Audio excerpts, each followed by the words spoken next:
Hello, everybody. I'm Julie Lytle, and I'm the Executive Director of Province 1, the Episcopal Province of New England. We're really pleased to have you gather with us tonight for Deacons Talking on the Road to Emmaus. This is a joint venture that's co-sponsored by the Episcopal Province of New England and the New England Deacons Network. The deacons had decided that their biannual meetings were not often enough for them to be able to see and connect with each other. So we started this series as a way for them, like the deacons walking on the road to Emmaus, to share their story with each other and to offer mutual support and encouragement about the ministries that they're doing as they're traveling together. We've got the great pleasure today, I've got the great pleasure today of introducing Rodger and Sarah and Jan to you. They're going to tell you more about themselves. But we're going to be learning more about Cruzando Fronteras. It's the ministry of the Diocese of Arizona at the border. And so without a whole lot of further ado, I'm going to invite Jan to start us with prayer. Thank you, Julie. The Lord be with you. And also with you. Almighty and loving God, open our hearts and minds this night to hear of the work that is being done in one section of our border with Mexico. Help us to understand the plight of those who are being displaced from their homes and find a way that we might participate in this ministry, even from a far distance. Inspire us all to do the work that you have given each of us to do in your name, and to remember that whatever we do for any of your beloved, we do for you. We pray this in Jesus' name. Amen.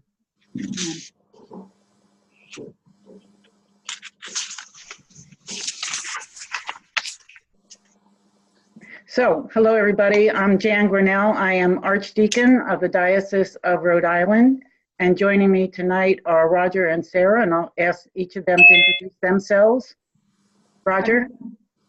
My name is Rodger Babnew. I'm a deacon at St. Andrew's Episcopal Church here in Nogales, Arizona. I'm Sarah Getts. I serve as Archdeacon and as Deacon at St. Barnabas on the Desert. So I am very excited about tonight. I first heard about this particular ministry in depth in Albuquerque when Sarah and I were gathered together for an Archdeacon and Deacon Directors Training Conference in February. I started asking questions to Sarah, who went off on this beautiful tangent about the work that's being done in Arizona. And she introduced me to Rodger via information about him and his ministry. And we followed up with a phone conversation that got me very excited about not only the work that he is doing, but how there might be ways that we could participate across the country. So in the keeping in mind that we only have a short amount of time, I'm going to ask Sarah to introduce Rodger and the work that he is doing, and then we'll start having a more detailed interview following the introductions. So, Sarah? So greetings from Arizona, and I thought I'd just start with a few short facts. We have a population of 7 million. The state is 400 miles long and 300 wide, and the southern border of Arizona is approximately 400 miles long. The Diocese of Arizona is the state of Arizona, and we are the home to 25,000 Episcopalians, 49 of whom are deacons. Yay. Rodger has lived on the border for almost 25 years, and his home parish is St. Andrew's in Nogales, Arizona. He was raised up by St. Andrew's and ordained a deacon almost 2 years ago, June 2017. His involvement with border ministry began 15 years ago when he assisted at St. Andrew's Children's Day Clinic, serving children and their families who had come from Mexico. During that time, Rodger started to develop relationships with other agencies, including government and federal agencies.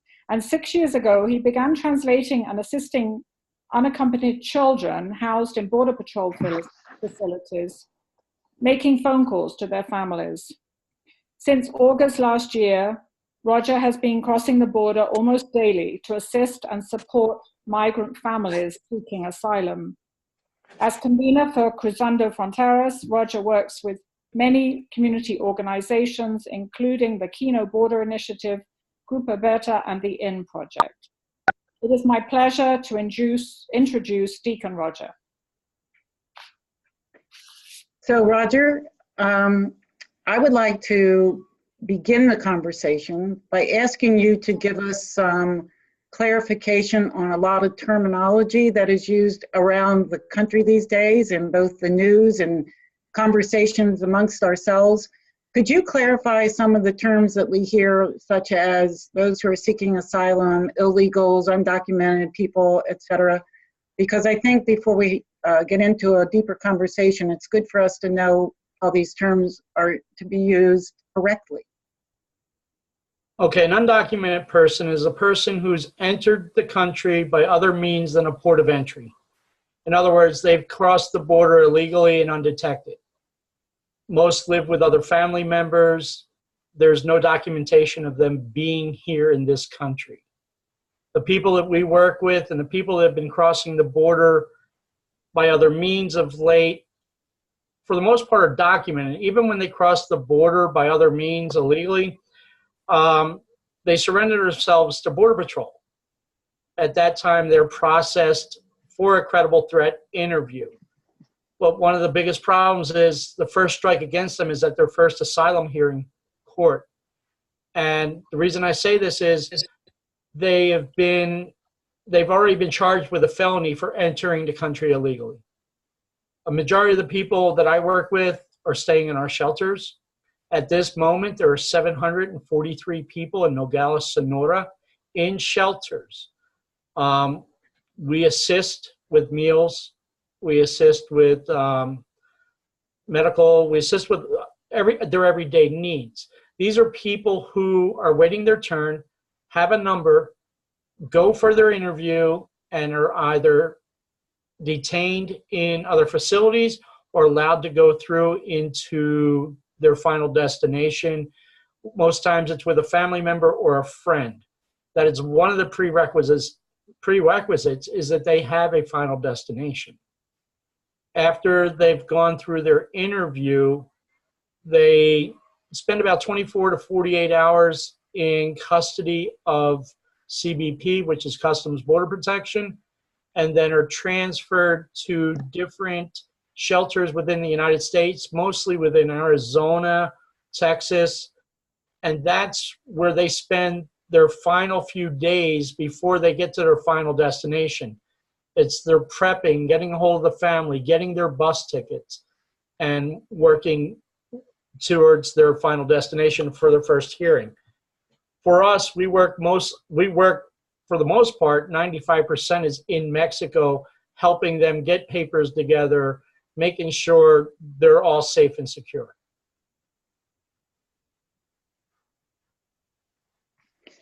Okay, so I think that should be relatively clear right now, because so much of the media is talking about undocumented people as this huge problem. And I'm still curious, Rodger, and I think others might be curious as well. Are the numbers increasing for undocumented people? Are we finding that more people are trying to come across the borders illegally? Do you know any information about that where you're working specifically? Overall, immigration's at its lowest in 40 years. People trying to come into our country, that's a fact. The government will share that fact with you. The problem is it's so publicized now. We have an administration that's all they talk about. You know, I work with all these thugs and these drug runners and these gang members. I work with them every day. Haven't seen anything yet, but I still work with them. Our government has slowed down in processing. We were processing people within 14 days, 6 weeks ago. We're taking anywhere from 4 to 6 to 8 weeks. We should not have this many people in Nogales, Sonora. We should never have more than 200 to 300. But because the United States government has slowed their processing, they're working under the rhetoric of this administration. The law still says that they are allowed to seek asylum, and while they're waiting for their asylum hearing, to be in the country in which they're seeking asylum. That means here, Mexico, whatever country they go to, Canada. We just have an administration that has a different thought about it and talks very loudly about it. The more our administration talks, the harder our job is. And where are most of the people coming from that are crossing the border into Arizona? For the longest time, most of them were coming from Central America, Honduras, Guatemala, El Salvador. But of recent times, we've seen quite a few people from Brazil, Cuba, and especially now Venezuela starting to trickle in. We have a small percentage that actually come from Russia. We've had some come from Africa. And then southern Mexico is actually Guerrero, those areas. The numbers are really increasing from there. How did you ever start to get involved in this work? The Diocese Border and Immigration Ministry is what it was called prior to January of 2016. I was asked because of my relationships within the government and within Mexico to be part of Cruzando Fronteras. That was not an issue for me in any way. We were supportive of all the other groups, the NGOs and other faith communities that were doing this work in Mexico, assisting the migrants coming up. In August of last year, there was an issue with the government and the Roman Catholic Church that they didn't agree. And the Catholic Church was actually stopped from continuing the sheltering and stuff. So I kind of got dropped in the middle of this. I was not expecting it. I was standing at the border one day assisting some migrants, and all of a sudden 240 migrants showed up. And I had to find shelters and food and places for them to be. And because of my ministry being in Mexico anyway, a lot of the different civic association groups over there, I had made phone calls and visited and said, please open your doors. That we would, as long as they were assisting migrants, would help support that. And that ended up giving us 5 shelters in almost 48 hours. So I was standing there and I said to God, what do I do? And God says, you got this. And it worked. And he was right. So are you seeing families separated from children in Arizona, as we saw, where were we? Oh, at General Convention when we were down in Austin, we went and had a vigil at one of the detention centers. Have you seen the women and children separated or families separated?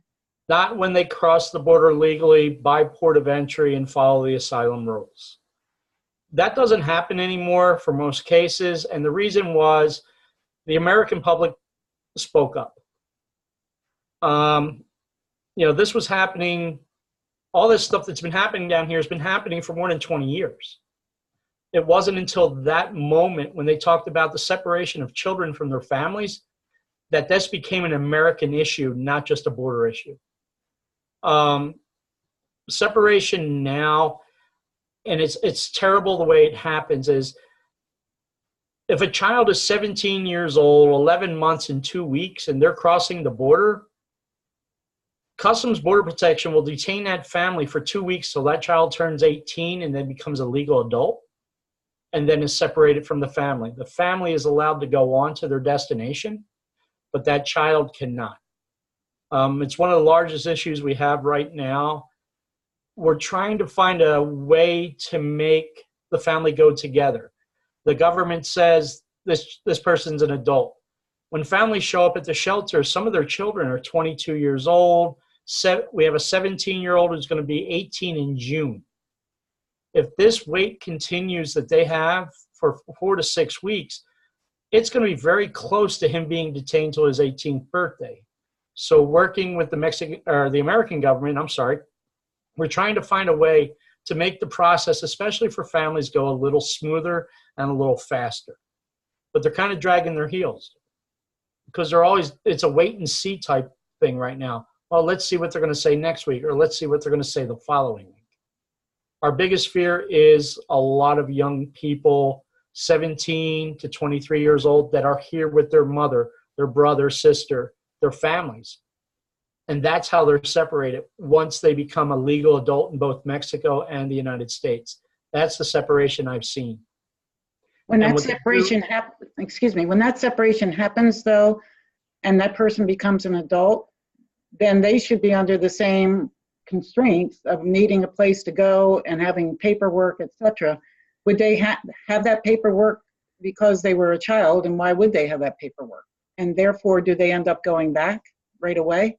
No, they're detained. They're actually detained in one of the private prisons. It's not a government prison. All the detention centers here in Arizona are privately owned. So what they do is they end up going to one of these detention centers, which could be anywhere from 3 to 6 months to get a hearing. And that would be an asylum hearing through the detention center. They came with their family. There's a credible threat. They have met all the requirements to enter into this country. But the government decides, oh, they're an adult, so they don't have to be with their family. They don't need that security, you know. So they're going to detain them and they're going to try them differently. And I actually know of 4 young people that have been returned. As a result of being separated by that process? Yes.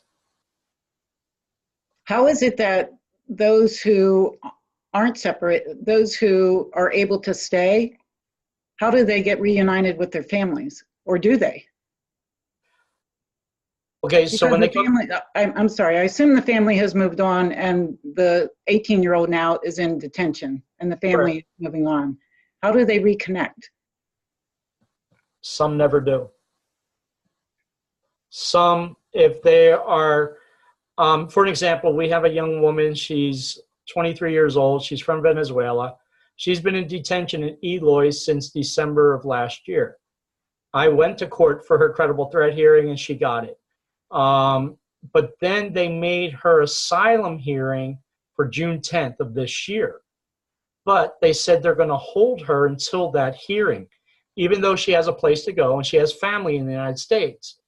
They decided they're going to hold her until the asylum hearing. Now, their chances are very, very good she's going to get that asylum. But it's just the government is playing their game, and the private prisons are playing their game. You know, the decisions made are not made by CBP, but made by ICE. ICE is the deciding factor. ICE has more control than a federal judge. And I've seen it in these hearings. You know, can we release her? We have a place to release her. No, we decided we're going to hold on to her. She's not a threat to anybody. She's never been a threat. But ICE decided they were going to keep her there until her hearing on June 10th. So questions come in, Rodger, that for those who are 18 years old and are denied entry, when we say that they are, quote, returned, does that mean that they're sent back across the same border where they came in back into Mexico, or what happens to them? No, international law will not let a person be deported into Mexico if they're from Central America. They must be returned to their home country. And another question that came in was, do you see an increase in private for-profit prisons holding undocumented asylum seekers or immigrants as opposed to the public prison system? Yes. We had 2. They're working on the 3rd one here in Arizona. No, 4th one. 3rd one has opened. 4th one. What they're doing is they're moving here's a great example. Karandeep was a young woman from India. Both her child and her husband were killed. She came seeking a political asylum. They held her in Eloy for 2 months. From Eloy, they sent her to Boulder, Colorado for another 2 months. Then from there, they sent her to California, where she was finally released on February 5th under political asylum to be with her family and all. But it was their juggling act, moving people around. One of the things I don't know if you've heard about up there, and I'm sure we hear about it here all the time, when a lot of these prisons are getting too full, they grab these people, put them on buses, and then take them to a bus station and just release them into the community with no means of contacting their family. It's happening here in Phoenix. It's happening in Yuma. It's happening in Tucson. 2 weeks ago, we had 300 people released from a detention center with nowhere to go. The churches went into action, the Methodists, the Roman Catholics, the Episcopalians, to get these people off the streets, get them fed, get them showers, and find them a way home. And when I say find them a way home, the only way that is contacting their sponsor, their family member or friend, them purchasing a bus ticket, and then us getting them on the bus out of Tucson or Phoenix, wherever it is, with enough food and knowledge of where they're going. And this has happened a lot. I was speaking to Sarah about it today. Chief Rudolph Koresh, who was the sector chief here for Border Patrol, reached out yesterday here. He's now in Rio Grande District over in Texas. They've been releasing people by the hundreds, and they're just on the street. And he wanted to know what churches we could contact and who was it we could contact to see if we could get help. And because of the relationship we have here on the United States side and on the Mexican side, I was able to call Bishop Michael Hun from the Rio Grande Diocese, who reached out to Paul Moore, who reached out to others. So within a 3-hour period, we were able to shelter at least 300 people within churches that were along that area. That's fabulous. Absolutely fabulous. And that's one of the wonderful relationships with the government that we do have. Don't get me wrong. I mean, I don't agree with a lot of what they do, but they're also human, most of them, and they want to know how to help. And they, it's the relationships. They say, okay, who can we call? Who can help us? And then we move from there. And yesterday was just one of the examples that we were able to do that. So another question came in wanting to know if the people you work with seek pastoral care and your chaplaincy services? Every day. Every day. Every day. I go across, and when I'm across the border, I don't wear a collar. I'm in street clothes, but everybody knows who I am. And word of mouth, especially within the shelters. My nickname in Mexico is El Pastor. The mayor calls me El Pastor, immigration calls me El Pastor. They know who I am. And they sit and talk, and they want to share a story, and they want to pray, and they want to be prayed for. And they always say, pray for me. And I always say, no, I'll pray with you. And we do it together, because they need to know they are important. If I were to I pray for all of them every night. But when you sit down and you pray with one person and you spend 15, 20 minutes just talking, holding hands and holding on, because that's all they need, that means so much to them. And I know it every day when I go back, because I get out of my truck and people are running up and hugging and talking to me. This is my family. This isn't my ministry. This is my family. I can tell you their names and I can tell you their stories. And that's the most touching thing about this whole ministry, that they know I care and I know they care.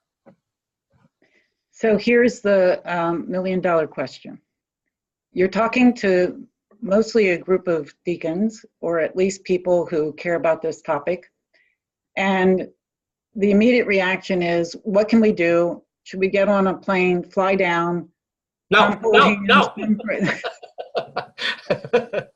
You know us, we want to go into action now. I mean, give us something to do. What is it that we can do? The reason I say no, so many people want to help. And Sarah will tell you, just from August to December last year, I had more than 87 groups come and visit me. It takes away a lot of my time. Unless you're bilingual and you can share this time and spend this time, a lot of my time's taken away when I have all these people visiting and saying, we want to do this, we want to do that. My job is to care for my brothers and sisters. Too many people have come down and said, we want to see what's going on. Unless you can act, excuse me, unless you can act and you can communicate with them, it makes it very difficult on us. One of the things that we're working right now too, and I'll share this very openly, Sarah is well aware of it, We have opened many shelters. We have closed a few shelters. My previous bishop, Bishop Smith, told me, I want you to find a building where we can shelter the migrants and we can work it. And I think we're on the right path. We have found a building. We're in negotiations right now. This building will house almost 800 refugees. Wow. 800? 800, which is more than what Nogales has at this moment. It takes a burden off of a lot of other shelters. One of my principal shelters, which is called La Roca, is only made to hold 60 people. Today I had 153 people there. That's the crowding in the shelters. But this building that we're looking at is 14,400 square feet.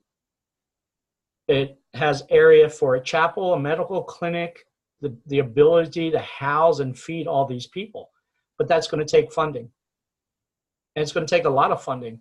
My budget right now, I'm spending on average of anywhere from $4,000 to $5,000 a month just on food and medicine. Donations have been incredible coming in of clothing and blankets and shoes. Sarah and I work very closely together about getting out within Arizona what is needed. And those things are met usually within a week. We just got a donation truck delivered today, shoes and diapers and stuff like that. Tomorrow morning, it's all going to be in Mexico. So within our area, when we talk about clothes and diapers and shoes, those things are great and they're abundant and we're able to get them over. But in all honesty, it does take money. It's going to take us a lot of money to get this shelter open and going. But one of the things that's interesting, and I could share this, is the migrants themselves, they want to help. They want to work. You go into any of our shelters, and the women are in there cooking. The men are looking for something to do, even if it's just walking around picking up paper off the ground. I mean, I have a workforce that would be incredible and people that want to do this. They don't want to be sitting there for 4 to 6 weeks not doing anything. They want to be productive. So, keep us in your prayers about getting this building because it's going to make a difference here. Nogales, Sonora, and our ministry here at Cruzando Fronteras has become an example for the whole southern border.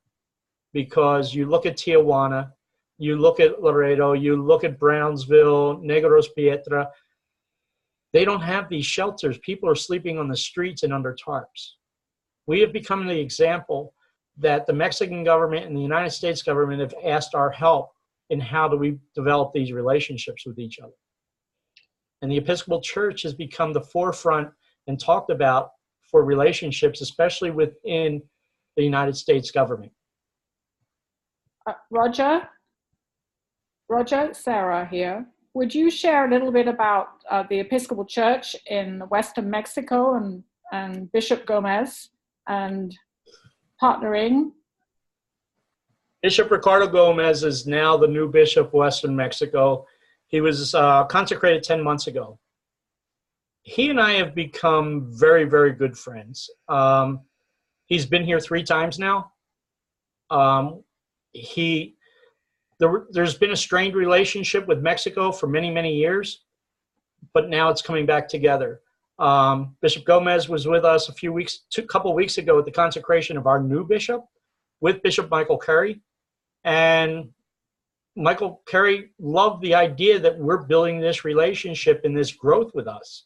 It's not just us here in the Episcopal Church. It's our Anglican brothers and sisters in Western Mexico with Bishop Gomez and in Northwest Mexico with Bishop Moreno. There is communication between us like there's never been before. And the excitement, the new blood, the revitalization of truly loving one another as equals is, thriving. Not just here, but it's thriving in Mexico. It's thriving in Honduras. We were in a border summit in November, and we had 10 bishops from 5 different countries, including Bishop Catherine, who was our keynote speaker. We had El Salvador, we had Honduras, Guatemala, Northwestern Mexico, Western Mexico, and many of the bishops from here in the United States at the first border summit last year. We have another border summit coming up this November here in Tucson, which will bring all these people back together, sharing, communicating, and working together. And it's been incredible. So Rodger, one of the things that you and I had talked about was the fact that getting this information out to people to know and understand the truth about the border, not just stories that are fabricated for newsworthy episodes, what have you, whether it's fake news or real news. You shared with me the fact that there have been people who have come to you from other countries to find out what's going on, yet there has been nobody there from the United States. Can you say a little bit about that? Okay, so what we were talking about was I've had documentary crew and news crews from Italy, France, China, Japan, Germany, Great Britain, from pretty much most of the world, who have spent at least 2, sometimes 5 days with me to see the work that we're doing on the Mexican side of the border. And what reason I had said this was we haven't had one single U.S. news company say, oh, look, they're doing something different here. And we are doing something. They keep showing you up there and back east and up in the Midwest, they show you all this ugly stuff, but they're not showing you the truth. The truth is when you have a little boy standing in front of you and all he wants is a hug, or a woman who left violence, or a father with his 2 children who had to run because they stabbed his wife for not letting them take the son into a gang. But they weren't able to bury her. They weren't able to say goodbye. They had to run that fast. They don't see the truth. Sure, we can make up stories, but I can also show you the stories. So I would like to just put this out to whoever is on this particular video call right now, or if anybody watches this video after it's been recorded. If you have any connections at all with the public media, whether it's newspapers, Washington Post, New York Times, any of the big newspapers in the country, any of the networks, how awesome would it be for this to be on NBC Nightly News as even a little snippet at the end where they do Inspiring America or things like that. There is good work being done at this border with this person and other people that are working with Rodger. So I really ask people to think about 10 degrees of separation, that I know Sarah and Sarah knows Rodger and Rodger knows Ann and Ann knows Mark and Mark knows whoever. So we get to somebody who knows somebody in the media that might be able to come and document the good work that's being done and the good stories that are happening.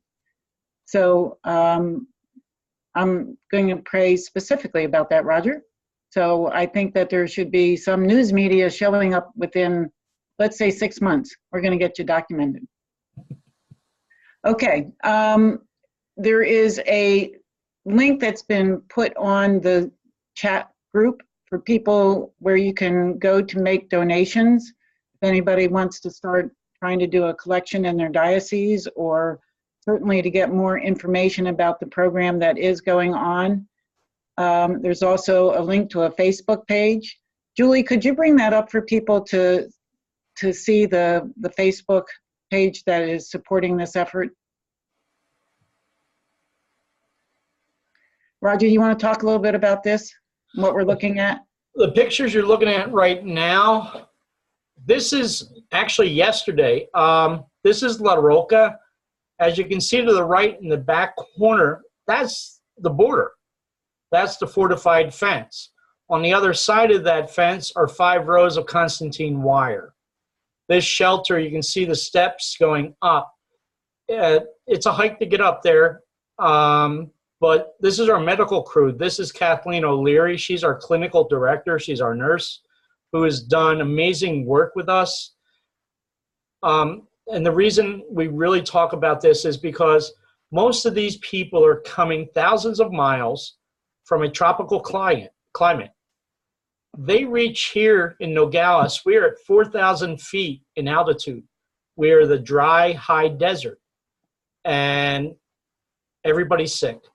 I literally say that everybody's sick. Everybody we have seen has had colds, sore throats, a lot of sore feet, especially with a lot of the walking going on. We have issues with people with diabetes. We need to get them insulin. We've had some blood pressure issues and heart issues, but we make sure they're all taken care of. And the reason for this is, and this is very important, is the United States will not let them cross if they are ill.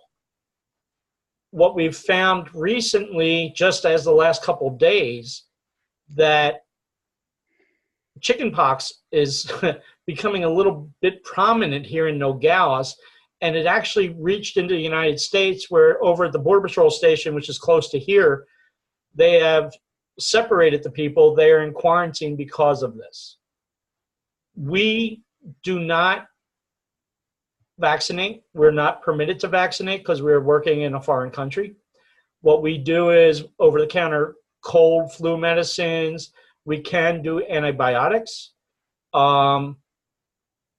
The heart medicines, it's usually over-the-counter for the most part, but we also have nurse practitioners and a nurse that work with us so they can write prescriptions. So everybody's taken care of. But this was yesterday's clinic, and I'm trying to, this gentleman that's sitting on the fence right here next to his daughter, he's 85 years old. I just met him yesterday.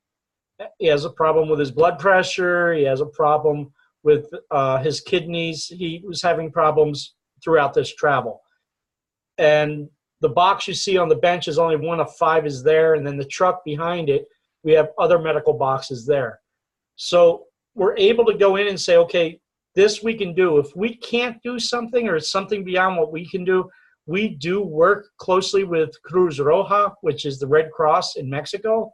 We will call them and they will take the people to a hospital if need be. We had a little boy with an eye infection yesterday. He had to go to the hospital because we could not get the medicine that was needed for him. But because of the people we work with on both sides of the border, we have the ability just to make a phone call. It's amazing how much people can work together. No matter what you hear about Mexico, we're all God's people, and we're all looking for the same thing. And it's just to make sure they're safe, make sure they're healthy, because we don't need chickenpox breaking out in Nogales, Sonora. Yes, we had to take them to another shelter with the chickenpox. It's our quarantine area, but we had to do that. We can't expose all these others. This is the shelter I was telling you about, La Roca, with 150 some people there. So not a lot of space, but one of the greatest things is through donations, we were able to build another building on that property. It was finished this week, so we're able to comfortably put another 60 refugees within there. So it's always, this changes every day. The chickenpox is new here. We haven't had this issue at all, but this has become new, and we're not sure where it's coming from, but we are trying to guard ourselves against it and protect the other refugees from it. Thank you. While you were speaking, a text came in from Elaine Pope that says she knows someone, Rodger. Okay. I don't have to pray for 6 months. Okay. She said, we have a National Broadcast Award winner, Art Brooks, who lives here in Phoenix. Perhaps Sarah and I can work with him. He's a personal friend of mine. So Sarah, you're on the hot seat now. Yep, we'll be on it. Thank you. Thanks, Elaine. Thank you. So I think, Rodger, what I'd like to do at this point is open up the conversation to people who are on the call. Julie, Okay. if you can allow people to unmute, and if you raise your hand, you can raise your hand either with the video or you can raise your hand with the little icon that says you would like to speak. That icon is if you click on participant. If you click on participants, you'll be able to see the the hands raising, or you can just unmute and I'll see who you are and we can call on you.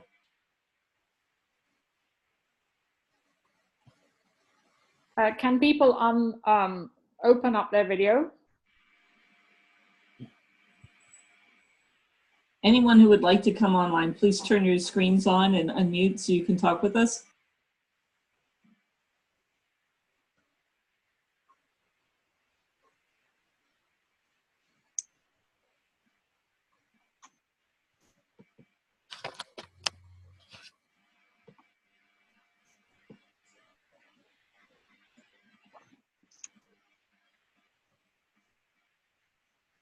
Go ahead, Robin.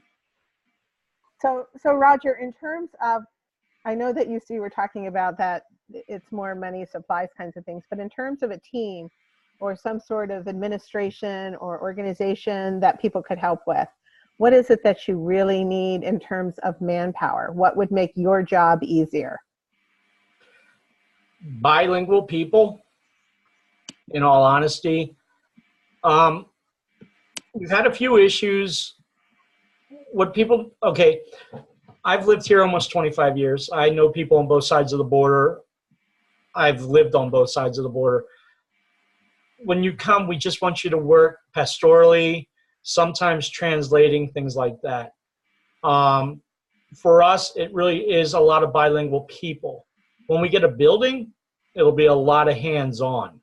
The building we're looking at, scraping, painting. As you can imagine, space for 800 people, we're going to have to put a lot of bathrooms in there. So, you know, one bathroom per building is not going to work. But that's what we're looking at. And I'm so optimistic that we're going to have this building because I work with the church. I work with outside groups. One thing I didn't mention, Jan, that I should, and it's very important in this context, is that we are an ecumenical partnership with the ELCA Lutheran Grand Canyon Synod and the UCC Church here in Arizona. So it's not just the Episcopal Church doing this, though we do lead it. It is not just us. There are many, many people involved in this. So when I say we're going to get this building, it's because I'm going to be talking to bishops and directors. And, you know, one of the things I've been privileged to do is travel around our state and speak at churches and preach. I've been asked to be a presenter at many, many different functions throughout the state, which I've had. And that's kind of what's keeping us going and going. But once you say we're going to have a building that can take care of all these people, I'm sure more people will want to be involved and want to help in that. Because a lot of people have the misconception, well, this is just happening now. No, this has been going on for 40 years. And like I said to you earlier, it didn't come to the limelight until the families were separated. Mm-hmm. This goes on every single day of every single year. How's that, Robin? So Rodger, when that building becomes a reality, would that be an opportunity for people to have mission trips to help paint or clean or? Yes. I say the building has space for 800 now, but this building is almost 24 feet tall. I could put a second floor and almost sleep 1,200 people by the time we're finished. Okay, so we bring our hammers and our buckets. Let me go back on that because that's very important right now. And the reason for that is one of the shelters, one of the largest shelters right now is housing 400 people. But those 400 people must leave by 9 a.m. every day and cannot return till 6 p.m. at night. Children who are sick, people who are sick, can't be outside wandering around on the streets or in a park, which is what they're doing basically. At Grupos Beta, they're in a park waiting till the next meal and then can go back to bed. That is not making people healthier. We find that when we have the people in the shelters and we're able to help them with the medicines and they can rest, they heal and they recover quickly. So we've already proven that this back and forth isn't going to work. We need people to be able to stabilized in one place their entire time here. And this 800-bed shelter would provide 24/7? 24/7. Sarah. And also, in a few months' time, we will be reaching some very high temperatures. So being outside during the day is also going to compound everything. And, Right, we've already hit the 80s. Yeah. And also, just for some background, or not background, but as you can tell, this has been a grassroots ministry over a long time, but now it's reached a point where the needs are clearly identified. And so we are looking at organizing this in a way that there is help with communication, help with organizing, an assistant for Rodger so that he's not arranging visits and all of those things, an Amazon wish list online. We have a long list of wishes. And as you've heard, we're in transition between bishops, and both bishops highly supported this, but we kind of had to be on a bit of a hold. And now we're looking at being able to go forward with the organization, because at the end of the day, that's what we need to have is organization. Can I address a question I just saw? Mm-hmm. It says, can we work with the International Red Cross for the vaccinations? We have reached out to them, not just for vaccinations, but for bedding, cots, things like that. We're still waiting for a response. International Red Cross is working worldwide. There's a lot of issues going on right now. So they've kind of put us on a wait and see type thing. Again, it's going to be when we have a building, because as people are transitioning from one shelter to another, to the park and back, it's very hard to keep track.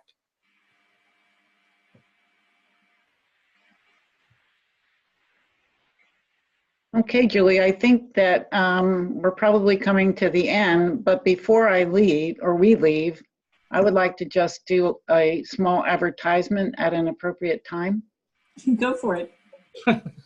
So on June 6th to 9th in Providence, Rhode Island, if you enjoy talking with deacons and hearing about deacons ministries, we have our triennial conference, and registration is open. Come to New England, where when it's 100-degree temperature in Arizona, we will be having cool, wonderful, beautiful, warm, sunny days. And the conference is going to be, I think, very special, because for the first time, we're going to have deacons presenting 8 different workshops, similar to what we did here tonight, where we can hear about deacons' ministries of reconciliation, whether it be reconciliation of the environment or racial reconciliation for working with immigrants in the northern part of our country. All kinds of different topics presented by deacons, and including a keynote speech by presiding Bishop Curry, as well as he will be preaching at our opening Eucharist. So please go out to the Association for Episcopal Deacons website and register now. We still have a few slots left, a few hotel rooms left, and we hope to see you in Providence. Julie, off to you to sign us out. Oh, Sarah?